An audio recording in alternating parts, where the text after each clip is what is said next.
布兰登4月预言，有大事将要发生，人类大复兴正在临近，伊朗重回石器时代，伊拉克、沙特王储崛起，川普家族有难，台湾意向与中共的撒旦阴谋。今天我们来聊一位近年来全球最具争议的预言家布兰登·比格斯。这个名字也许你听过，也许你没听过，但如果我告诉你，他在2024年3月就已精准预言了川普遇刺的细节，而且不是那种模模糊糊的预言，而是具体到子弹擦过右耳，川普跪地，然后灵性觉醒这种级别的精确，你一定会打起精神。而现在2026年4月，这个世界正经历着翻天覆地的变化，伊朗最高领袖被炸死，中东战火连天，川普在全球舞台上左右开弓。就在这个节骨眼上，比格斯又抛出了一连串让人毛骨悚然的新预言，涵盖中东大洗牌、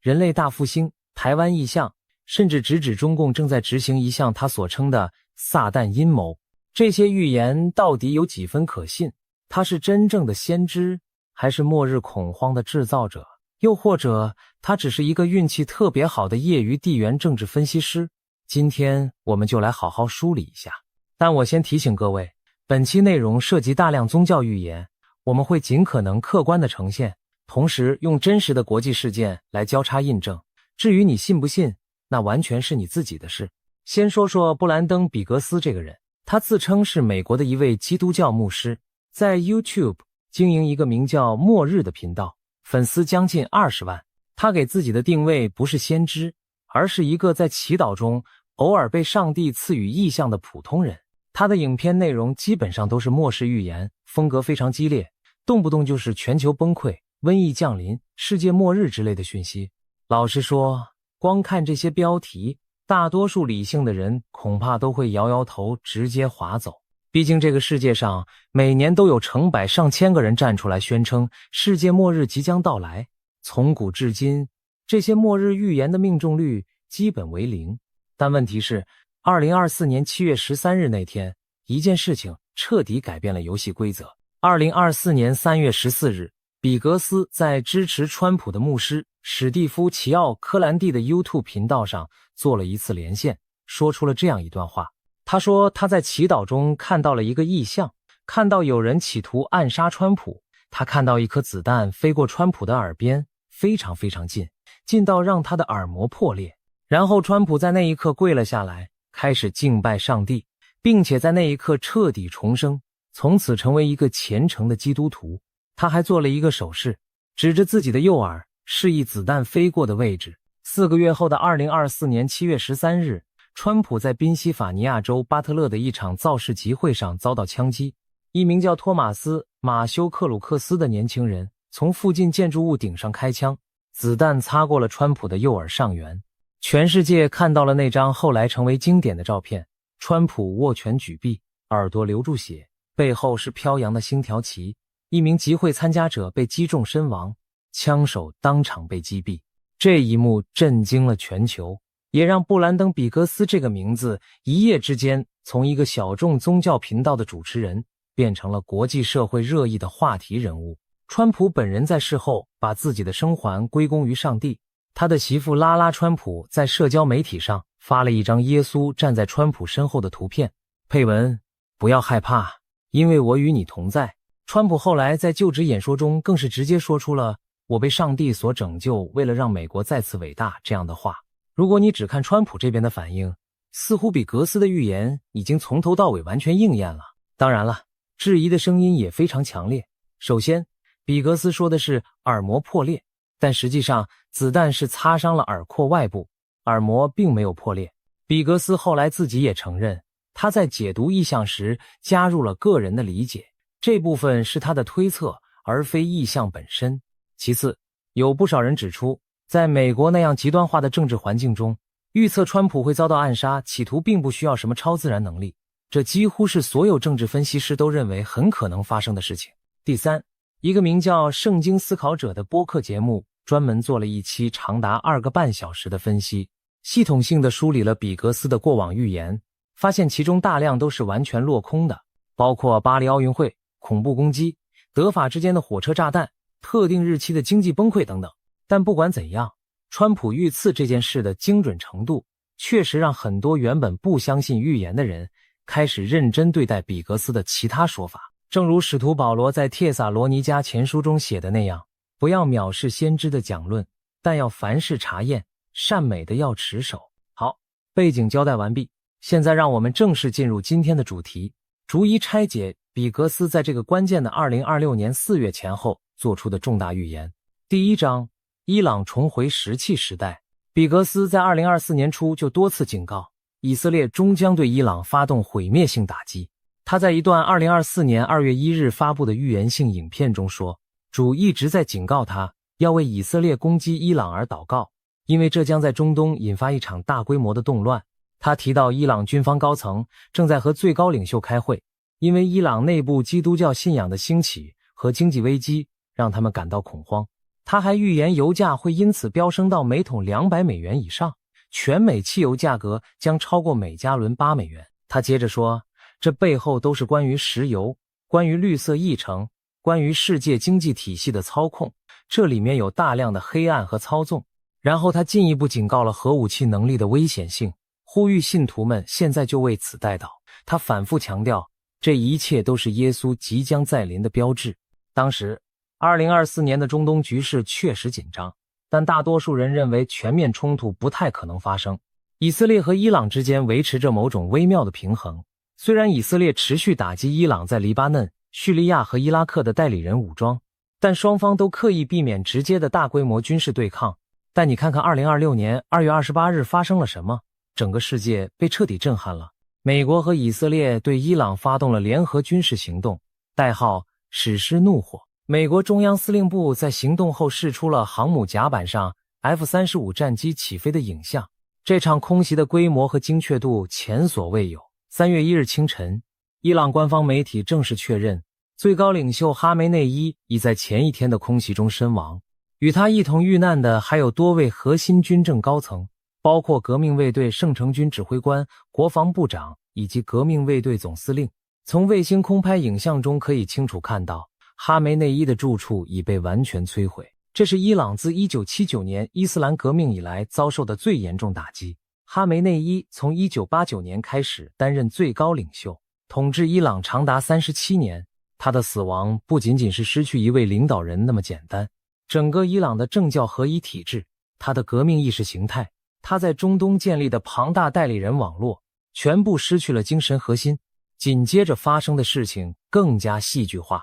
伊朗随即对美军和以色列发动了大规模报复，在10多个小时内向位于巴林、阿联酋、卡塔尔、科威特和约旦的美军基地发射了上百枚导弹和无人机。伊朗还宣布关闭霍尔木兹海峡，全球石油供应链立即陷入恐慌。沙特最大油田之一的谢拜油田遭到无人机攻击，巴林的海水淡化厂被击中，32名平民受伤。科威特启动了防空系统拦截新一波导弹，卡塔尔国防部也报告拦截了伊朗发射的导弹，整个波斯湾地区陷入了战争状态。根据伊朗宪法，哈梅内伊死后成立了临时领导委员会，由总统佩泽西奇扬、司法总监埃杰伊和宪法监护委员会选出的法学家阿拉菲组成，但实际上掌权的是最高国家安全委员会秘书拉里贾尼。哈梅内伊生前就已经将大部分国家管理权移交给了他。3月8日，哈梅内伊的儿子穆杰塔巴被专家会议推选为新任最高领袖，革命卫队、武装部队、总统和议长纷纷表态效忠，黎巴嫩真主党和也门胡塞武装也表示祝贺。但川普的反应很直接，也很霸道。他说穆杰塔巴接班不可接受，等战事结束后，他要亲自参与伊朗新领导人的任命。未经他认可的新领导人不会长久。你回头看比格斯的预言，他说伊朗将被打回石器时代，虽然措辞夸张，但从目前的局势来看，伊朗的军事设施被大面积摧毁，核心领导层遭到斩首，革命卫队的多个指挥链条被切断，同时战火还波及了周边多个国家的民用基础设施。国际油价一度逼近每桶180美元，虽然没有达到比格斯预言的200美元，但方向完全一致。专家们用47年来最致命的危机来形容伊朗目前的处境。有分析人士指出，这场空袭展现了前所未有的情报精确度，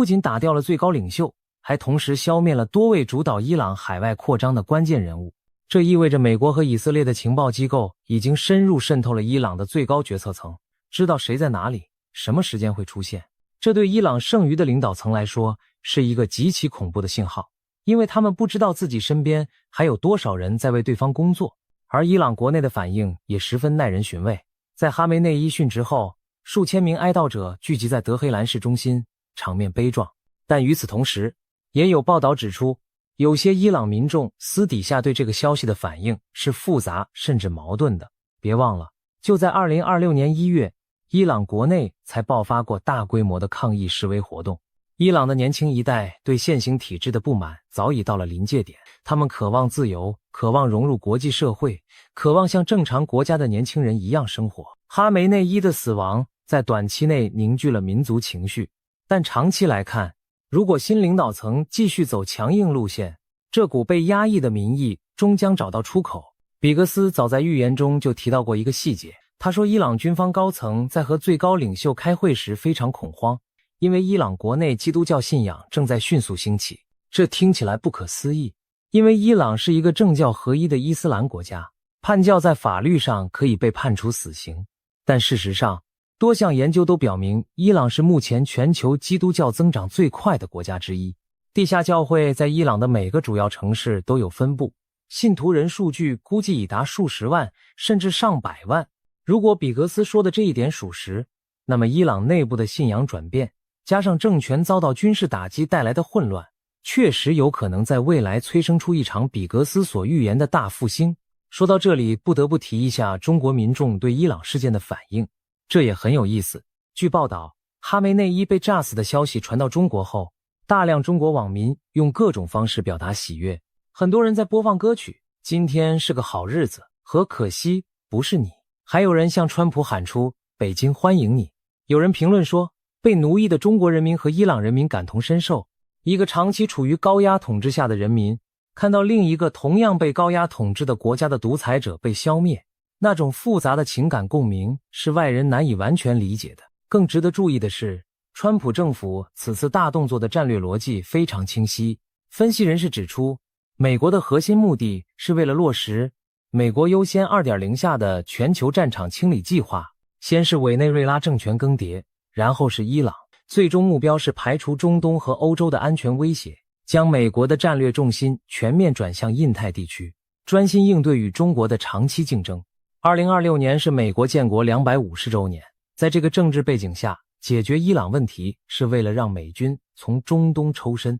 而摧毁伊朗的无人机产线也切断了俄罗斯在乌克兰战场上的关键供应链。第二章，伊拉克和沙特王储的崛起。伊朗被重创之后，中东的权力真空由谁来填补？这是一个价值万亿美元的问题。比格斯和他的合作牧师齐奥科兰蒂曾经提出过一个非常有趣的观点，他们认为启示录中描述的4马，其颜色白、红、黑、绿，恰好对应了多个中东国家的国旗，包括伊朗、伊拉克、沙特阿拉伯、约旦、科威特和阿富汗。他们认为敌基督的触发因素将来自这些国家，而反美反以的主要力量也会以这4种颜色为标志。先说伊拉克，长期以来，伊拉克就像伊朗的后院，大量什叶派民兵组织听命于德黑兰的革命卫队圣城军。伊朗通过这些代理人在伊拉克政治中呼风唤雨，甚至在伊拉克政府的组建过程中拥有实质性的否决权。但现在情况不同了，伊朗自顾不暇，圣城军指挥官在空袭中被击毙，资金和武器供应链被切断，这些依附伊朗的民兵组织突然失去了靠山。如果伊拉克能够抓住这个历史性的机遇，摆脱伊朗的控制，走向更加独立自主的道路，那么伊拉克完全有可能在中东新秩序中占据一个重要位置。毕竟伊拉克拥有全球第5大石油储量，人口超过4000万，地理位置更是扼守中东的十字路口。再说沙特王储穆罕默德本萨勒曼，比格斯的预言中有一个非常大胆的暗示，他和齐奥克兰蒂都认为未来的敌基督很可能是一位沙特王子。齐奥克兰蒂甚至具体描述了一些场景，说敌基督将利用共济会神殿作为崇拜场所，甚至会在附近焚烧圣经。他还提到敌基督将利用瑞波币作为全球支付手段，而且每周五会有数百万人前来朝拜。这些具体细节听起来当然很疯狂，我们不必当真。但如果你把目光从宗教预言转向现实政治，你会发现 MBS 确实是当今世界上最具野心的领导人之一。他在短短几年内推动了沙特有史以来最激进的改革，允许女性开车和外出工作，开放电影院和音乐会，建造价值5000亿美元的超级城市 NEOM， 推动旅游业和娱乐产业从零起步。同时，他以铁腕手段镇压意见者，把王室内部的潜在对手一个个清除出局。他的愿景2030计划本质上就是要把沙特从一个靠石油吃饭的传统王国转型为全球科技、娱乐和金融的中心。而在伊朗被重创之后，沙特无疑成为了中东地区最大的受益者。伊朗过去在也门、黎巴嫩、叙利亚、伊拉克建立的代理人网络正在快速瓦解，伊朗支持的胡塞武装、真主党和各种什叶派民兵失去了核心指挥和资源支持。沙特在阿拉伯半岛和更广泛的中东地区的影响力正在迅速扩大。更重要的是，川普政府正在积极推动新一轮的亚伯拉罕协议，试图促成沙特和以色列正式建交。如果这一步成功了，整个中东的地缘政治格局将被彻底重塑。MBS 不仅将成为阿拉伯世界当之无愧的领袖，更将在全球舞台上拥有前所未有的话语权。比格斯还提到 ，BRICS 国家包括巴西、俄罗斯、中国和沙特将尝试建立自己的货币体系来取代美元，这将迫使川普与加拿大、墨西哥、英国、德国和法国结成新的北美及欧洲货币联盟。澳大利亚将加入美国阵营，而非洲和中东的大部分国家则倒向 BRICS。 这种货币冷战的场景在当前的国际环境中已经出现端倪。沙特近年来确实在考虑接受人民币结算石油交易，而去年金砖国家峰会上讨论的去美元化议题也在持续升温。有趣的是，比格斯还预言说，在所有这些金融和地缘政治的动荡之后，川普最终将不得不重新构建国际经济秩序。他看到的意向是，美元不会完全崩溃，但会经历一次类似死而复生的过程。旧的金融体系将被打碎，然后从废墟中建立一个新的体系。他认为这个过程会非常痛苦，很多人会失去毕生的积蓄，房地产市场会崩盘，股市会经历比2008年更严重的暴跌。但在最黑暗的时刻，复兴将会来临，因为人们在物质上失去一切之后，才会重新回到精神信仰的怀抱。如果你觉得这听起来只是宗教幻想，那我们不妨看看现实中的一些数据。2026年3月底，川普访问北京，与习近平进行贸易谈判，而美国和以色列在停火协议中极可能加入限制伊朗未来对中国石油出口的条款，这将使北京在能源安全上更加被动。同时，川普的关税政策正在推高全球物价，国际贸易体系面临着2战以来最严重的冲击。这一切都与比格斯描述的经济大震荡高度吻合。第3章，川普家族有难。比格斯在多次预言中都提到，川普虽然会赢得选举并重返白宫，但他将面临前所未有的危机。这些危机不是单一维度的，而是政治、经济、安全多重风暴的叠加。首先是经济危机。比格斯在2024年就描述过一个意象，他看到川普当选后坐在椭圆形办公室，双手抱着头在上帝面前痛哭。他看到美国经济将陷入比1930年代大萧条更严重的困境。他描述看到了4棵橡树，认为这象征着4年，也就是说，在川普的任期内，美国经济将触底。但他同时也看到，在最黑暗的时刻，上帝对他说，我还没有放弃美国，最终复兴将从废墟中崛起。看看现在的现实，2026年的美国经济确实面临着巨大压力。川普的关税政策在全球引发了广泛的贸易摩擦，国内消费者开始感受到物价上涨的压力，对伊朗的军事行动推高了能源价格，这进一步加剧了通膨压力。川普在国情咨文中描绘了一幅美国经济空前繁荣的玫瑰色图景，但多家媒体的事实核查显示，这与普通民众的实际感受大相径庭。其次是安全威胁。比格斯曾预言川普将面临第二次暗杀企图。他描述了一个非常具体的场景：一位美丽的金发女子，穿着华丽的礼服，头发有漂亮的卷曲造型，走进一个舞会般的场合，试图对川普发动攻击。这个描述听起来像电影剧本，但考虑到川普目前正同时在多条战线上作战，从伊朗军事行动到中美贸易对抗，再到国内的政治极化，他所面临的安全风险确实比以往任何时候都高。再看看4月初发生的事情，川普突然宣布解除美国司法部长帕姆邦迪的职务，由副部长托德·布兰奇代理，美国陆军参谋长兰迪·乔治也离任。高层人士的密集变动在华盛顿引发了各种猜测和不安。与此同时，川普对伊朗设下一个又一个最后通牒，又屡屡在最后一刻收手。有媒体评论说，在川普的词典里，退一步从来不等于认错，而是下一波宣传的前置动作。他正在试图把一场已经造成严重区域危机的战争包装成胜利和强势外交。事实上，川普目前面临的困境比表面上看起来要严峻得多。伊朗战场虽然取得了军事上的巨大成功，但后续的政治和外交收拾工作异常棘手。正如一位美国智库专家所说的那样，历史上几乎找不到仅靠空中力量就推翻一个人口约9000万的大国政府的先例。川普不想陷入伊拉克战争那样的泥沼，他最忌讳的就是被地区冲突长期纠缠，但同时他又不愿意放弃我亲自决定伊朗领导人这种霸道宣言带来的政治红利。这种矛盾本身就是一个巨大的风险点。国内方面也不太平，美国的政治极化已经达到了内战以来的最严重程度。川普的支持者把他视为上帝选定的领袖，反对者则把他视为民主的最大威胁。在这种近乎宗教战争般的政治氛围中，任何极端行为都不是不可能的。而比格斯所描述的那个金发女刺客的场景，无论是否会真的发生，都准确地捕捉到了这个时代的某种疯狂气质。甚至在中共方面也出现了令人意外的动态。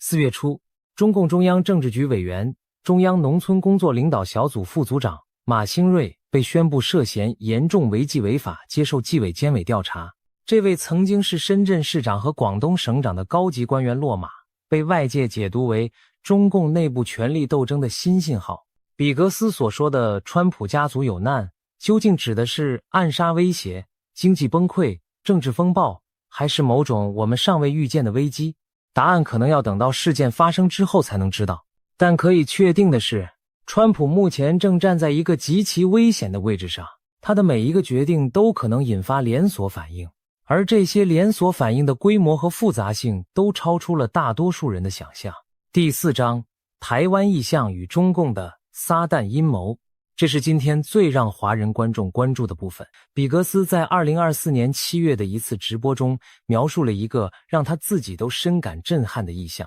他说他在祈祷时看到了亚洲的景象，主告诉他，他已经听到了亚洲地下教会的祈祷，也看到了他们所经历的酷刑，他将为人民带来解放。他看到上帝的荣耀像波浪一样席卷整个亚洲，包括朝鲜、中国、菲律宾、越南和中部非洲。他预言上帝将动摇朝鲜政权，带来神圣的恐怖，特别是针对金正恩及其家人。而对于中国，他说中共将无法阻止上帝的作为。他还描述了一个更加戏剧化的场景，说他看到印度的异教神庙和亚洲的佛教圣殿像纸牌一样崩塌碎裂，为大规模的灵魂复兴铺平道路。他看到一艘巨型飞船从梵蒂冈飞向玛雅神庙，释放出光球来欺骗人类相信外星人的存在。他警告说，这些都不是外星人，而是堕落天使的伪装。这种外星人骗局将被用来解释贝提事件，为敌基督的登场铺路，而敌基督将利用人工智慧提供治病的方案、和平的承诺，以及通过强制效忠来实现全球控制。这些预言听起来很玄幻，但如果我们把目光从宗教意象转向现实中的台湾局势，你会发现一些令人不安的巧合和平行线。2026年4月7日，台湾国安局在立法院提交了一份报告，揭露了一组惊人的数据。今年第一季度，台湾政府网络服务网遭到的网络攻击和侵扰超过了 1.7亿次。国安局明确表示，不排除这是中共为介入台湾年底的9合1地方选举而预作铺陈。报告指出，中共正透过复合式手法介入选举，包括结合 AI 深伪技术散播争议讯息，发布假民调，开设地下赌盘，以及利用落地招待、开放团、客观光和农产品采购等统战手段。在科技窃密方面，中共依据“15-5”规划，重点拉拢台湾的人工智慧、半导体和精密机械等高科技产业，透过人才挖角、技术窃密和收购管制货品等方式，试图获取台湾的先进制程晶片和关键核心技术，以突破国际社会的科技围堵。在军事施压方面，国防部的数据显示，共机、共舰持续侵扰台湾周边空域和海域。更令人担忧的是，中共大批渔船频繁抵近台湾本岛和外岛，经常关闭或伪造船舶自动识别系统讯号。去年12月和今年1月，大批渔船在东海以阵列式聚集的方式活动。国安局研判，这是中共展示大规模动员渔船集结能力的信号，未来恐将用于对台海的侵扰行动。2025年，台湾离岛海缆共发生4次故障事件，其中3次疑似由中共船舶导致。中共海钓船和科研船也频繁在台湾周边进行水文调查和海底测绘，不排除是在协助解放军进行战场侦测和经营。在跨境镇压方面，中共推出了一系列惩毒措施，扬言可以域外执法，操作手法包括设立举报机制、立案悬赏和通缉台湾民众，利用协力者散布武统争议讯息制造恐慌，以及派员来台进行威胁。国安局报告显示，从去年到今年3月，起诉的共谍案人数达到58人，其中现役和退役军人32人，占比超过 55%。但就在这种高度紧张的氛围中，又出现了令人困惑的另一面。4月12日，国民党主席郑丽文结束了访问大陆的行程，返回台湾。中共几乎在同一天就宣布了10项对台措施，包括推动恢复上海及福建民众来台自由行，支持恢复乌鲁木齐等两岸航点，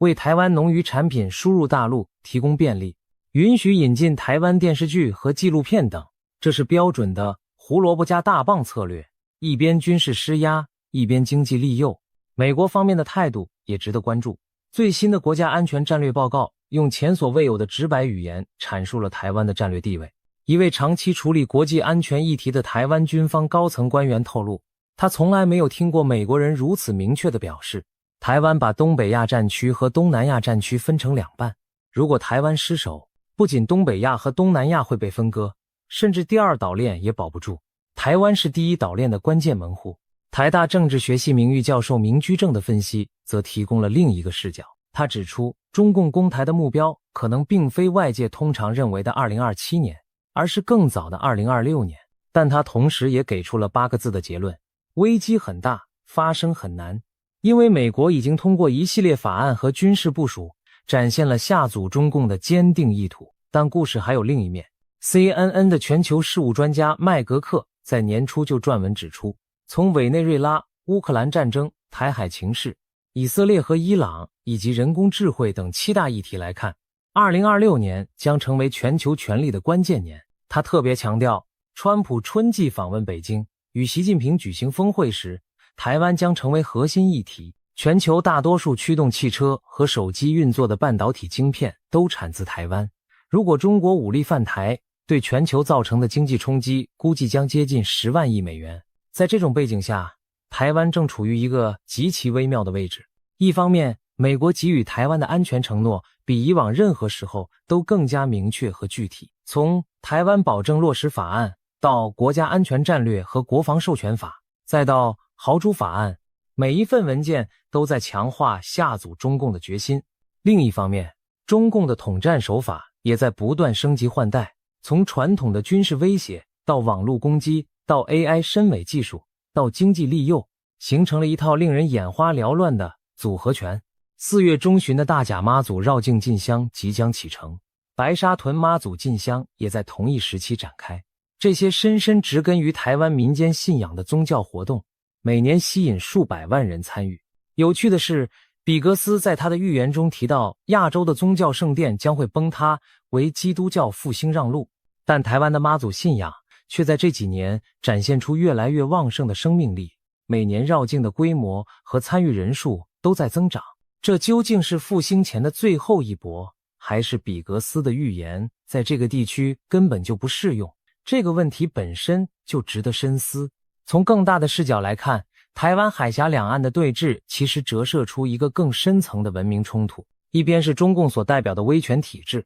强调集体服从、党的领导和国家统一；另一边是台湾所代表的自由民主体制，强调个人权利、多元价值和公民社会。而在这两者之上，还有比格斯所代表的基督教末世论框架，认为这一切都是上帝计划的一部分。国安局的报告还揭露了另一个值得警惕的现象：中共延续了去年纪念二战的叙事，在今年的两会上加大力度推广设立台湾光复纪念日，意图渲染台湾回归的概念，混淆国际视听，同时采取区隔化统战策略，通过举办论坛和参访等交流活动，拉拢台湾各界人士附中，借机宣传对台政策。这种软性渗透的效果往往比军事威胁更加阴险，因为它在不知不觉中改变人们的认知和立场。比格斯所说的撒旦阴谋，在他的宗教框架中指的是魔鬼利用世俗权力来压迫信徒，扭曲真理，控制人类心智的行为。你可以不认同他的宗教解释，但如果你把这些现实中的事件串联起来，从每季度 1.7 亿次的网络攻击，到 AI 深伪技术的认知战，到跨境镇压和共谍渗透，再到渔船集结和海缆破坏，你会发现无论你用宗教术语还是地缘政治术语来描述，都指向同一个令人不寒而栗的结论，那就是一场围绕台湾的全方位角力正在以前所未有的强度展开。第5章，人类大复兴。最后，让我们回到比格斯所有预言中最核心的部分，人类大复兴。在他的叙事框架中，所有这些灾难和动荡，无论是伊朗的毁灭、中东的重组、美国的经济危机，还是亚洲的地缘政治风暴，都只是一个更大计划的前奏。这个计划的终极目的是人类历史上最大规模的灵性觉醒。比格斯在多次预言中反复强调，在经历了大约4年的苦难之后，人类将迎来一场大觉醒和灵魂大丰收。他说，有时候上帝必须拿走我们所依赖的一切，才能让我们回到唯一真正可以依靠的地方。他描述这场复兴将像爆米花一样在世界各地突然爆发，没有人能控制它，它会出现在最意想不到的地方，在超市停车场，在街头巷尾，人们会突然被一种力量击中，跪倒在地痛哭。这听起来确实很夸张，但如果你仔细想想，人类历史上那些重大的灵性运动，从马丁路德的宗教改革到18世纪的大觉醒运动，再到20世纪的五旬节运动，它们往往都发生在社会最动荡、人心最迷茫的时期。1918年的西班牙大流感夺走了数千万人的生命，但紧随其后的1920年代见证了全球范围内基督教运动的爆发性增长。二战的恐怖和原子弹的阴影催生了人类历史上最大规模的灵性寻求浪潮，而2026年的世界不正是这样一个危机四伏、人心思变的时期吗？从更深层的角度来看，比格斯关于大复兴的预言其实呼应了基督教历史中一个反复出现的主题，那就是苦难与恩典的辩证关系。在基督教神学中，上帝从来不会无缘无故地降下灾难，每一次苦难都是为了唤醒沉睡的灵魂。从出埃及记中以色列人在旷野的40年流浪，到耶稣在十字架上的受难与复活，这个死亡与重生的模式贯穿了整部圣经。比格斯认为，人类目前正处于这个模式的死亡阶段，但重生即将到来。这里有一个问题值得深思，为什么在科技如此发达的21世纪，宗教预言仍然拥有如此巨大的影响力？为什么一个 YouTube 上的牧师能吸引数十万人如饥似渴地收看他的每一期影片？答案也许很简单，在这个资讯爆炸但意义匮乏的时代，人们比以往任何时候都更渴望一个能够解释这一切混乱的大叙事。科学可以告诉你伊朗为什么被炸，经济学可以解释物价为什么在涨，但没有一门学科能告诉你这一切的意义是什么。而比格斯所做的，就是在混乱中提供一个完整的叙事框架，告诉你这一切都是有计划的，有目的的，最终一切都会好起来。这种需求是真实的，即使你是无神论者，也不得不承认人类似乎天生就需要某种超越性的叙事来支撑自己走过最黑暗的时刻。他还预言了一场新的瘟疫，比新冠更致命，可能夺走 3.5 亿人的生命，不仅影响人类，还会影响动物。他描述这将是一种类似中世纪黑死病的疫病，但他同时强调，就像古代以色列在歌珊地有光照而埃及陷入黑暗一样，信徒们将在灾难中得到保护。比格斯甚至做出了一个关于科技末日的预言。他说上帝告诉他，很快将不再有 YouTube， 也不会再有互联网。他引用了授人以鱼不如授人以渔的道理，说人们不能依赖从别人那里获得讯息，因为这些管道很快就会消失，人们必须学会自己和上帝建立直接的连结。这个预言如果放在地缘政治背景下理解，并非完全不可想象。我们已经看到伊朗在反击中攻击了海湾国家的海水淡化厂等关键基础设施。如果网络骨干设施成为攻击目标，大规模的互联网中断完全有可能发生。事实上，台湾离岛海缆的多次故障事件已经为我们敲响了警钟。在2025年的一次直播中，比格斯描述了一个特别动人的体验。他说他在家中崇拜时，上帝的同在降临了，他的妻子戴安娜被圣灵的力量击倒在地，整个房间充满了忍冬花般的芳香。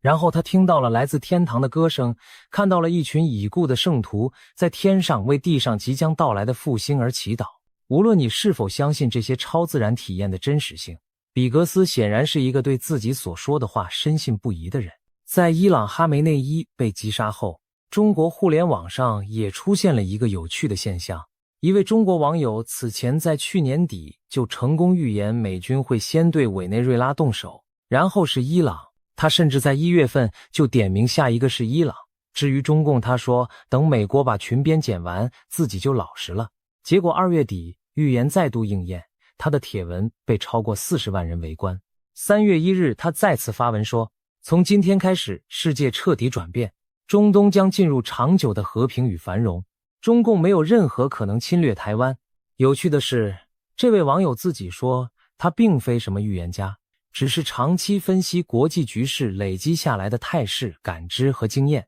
你看，无论是美国的宗教预言家比格斯，还是中国互联网上的匿名分析者，他们虽然出发点和方法论完全不同，但描绘的大图景却惊人的一致。旧秩序正在瓦解，新秩序正在诞生，而在这个过渡期中，人类将经历巨大的苦难和困惑，最终走向某种形式的觉醒或复兴。说到这里，我想额外聊连另一个很有意思的现象。2026年4月初，还有一群预言者在网络上引起了不小的波澜。他们声称，根据各种圣经数字学的计算，各地先知的梦境和意象，以及当前事件的符号学解读，贝提事件将在2026年4月4日到5日之间发生。所谓贝提，是基督教末世论中的一个概念，指的是信徒们会在末日审判之前被上帝提升到天堂，从而免受接下来的大灾难。事实核查机构对此进行了详细的审查，结论是这些说法几乎全部基于不可验证的个人主观体验，对圣经段落的选择性解读，以及一些明显的事实错误。但值得注意的是，这些预言在社交媒体上获得了大量的关注和传播，这说明在当前的全球气氛下，人们对末日和救赎的渴望已经到了一个临界点。其实如果我们把视野放得更宽一些，会发现预言这个东西在人类文明中扮演的角色远比我们以为的更加重要。从中国古代的推背图到西方的诺斯特拉达穆斯，从玛雅历法的2012年末日说到近年来各种 AI 末日论，人类似乎永远在寻找那个能告诉我们未来的人。而且有一个规律几乎百试百灵，就是每当世界局势越动荡，人心越不安的时候，预言就越流行。这不是什么迷信，这是人类心理学的基本原理。面对不确定性，我们的大脑天然渴望秩序和意义，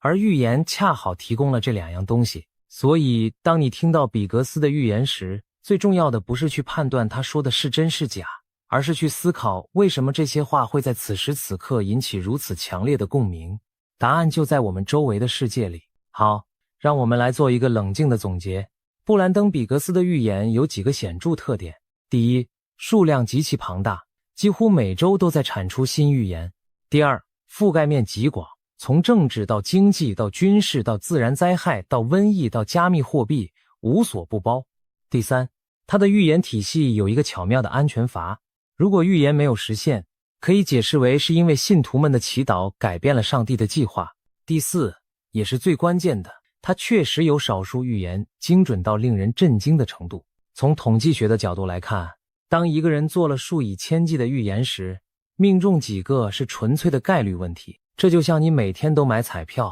总有一天会中个小奖。但从另一个角度来看，比格斯对某些地缘政治趋势的判断确实展现了超出普通牧师水平的洞察力。他在2024年初就准确预判了以色列和伊朗之间冲突将全面升级，而当时大多数分析师还认为双方会维持在代理人战争的层面。他对美国经济面临严重下行压力的判断也与当前的现实高度吻合。不过我们也要公平地列出他那些明显落空的预言，以供各位做出自己的判断。他预言2024年巴黎奥运会期间会发生大规模恐怖袭击，结果奥运会平安结束。他预言一列从德国开往法国的绿色火车上会被安装炸弹，什么都没有发生。他预言俄罗斯会在2024年重新向古巴部署核武器，也没有发生。他预言加利福尼亚会被毁灭性的地震和洪水袭击，密西西比河会把美国中部一分为二，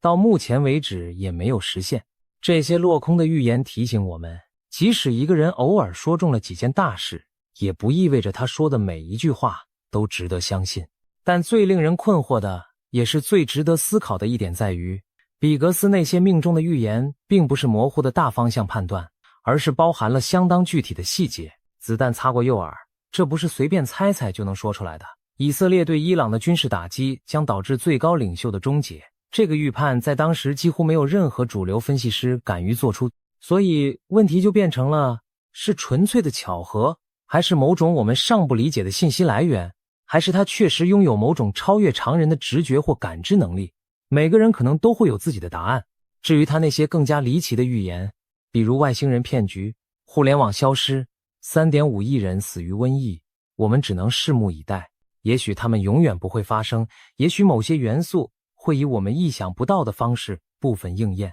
2026年的这个4月，世界确实站在一个十字路口。伊朗正处于建国以来最严重的存亡危机中，哈梅内伊之子接班带来的不确定性远未消散，美以联军的空袭进入第2个月仍未停歇，而伊朗的报复行动也让周边国家深受其害。中东的权力版图正在被重新绘制，沙特和以色列的潜在联盟可能彻底改变这个地区几十年来的对抗格局。川普在全球舞台上同时开辟多条战线，从中东军事行动到中美贸易对抗到欧洲安全重组，他的策略究竟是天才布局还是危险赌博？历史会给出答案。台湾则在中美大国博弈的夹缝中小心翼翼地求生存，面临着有史以来最复杂的安全环境，既要应对中共的全方位渗透和施压，又要在美国的安全承诺中找到自己的定位。有一件事情或许能给我们一些启示。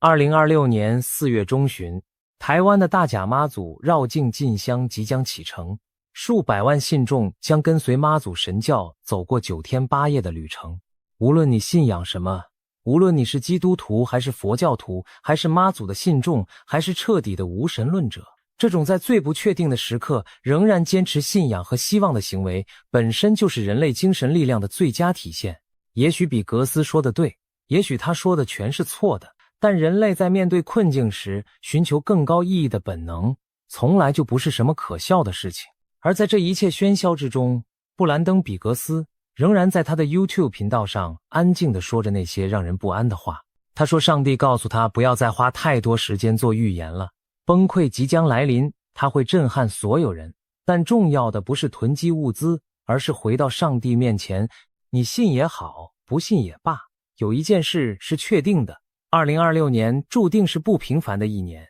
CNN 把它称为全球权力的关键年，从委内瑞拉到乌克兰，到伊朗，到台海，到人工智慧，每一条线索都在指向一个正在剧烈重组的世界秩序，而这个4月可能只是一切的开始。也许多年以后回头看，我们会发现2026年正是人类历史的一个分水岭，旧世界正在崩塌，新世界尚未成型，而我们所有人都被困在这个过渡的裂缝之中，焦虑地等待着未来的答案。比格斯给出了他的答案，那就是上帝即将介入。其他人可能会有完全不同的答案，但无论你的答案是什么，保持清醒，保持善良，保持对真相的追求，恐怕是在这个疯狂时代里最明智的选择。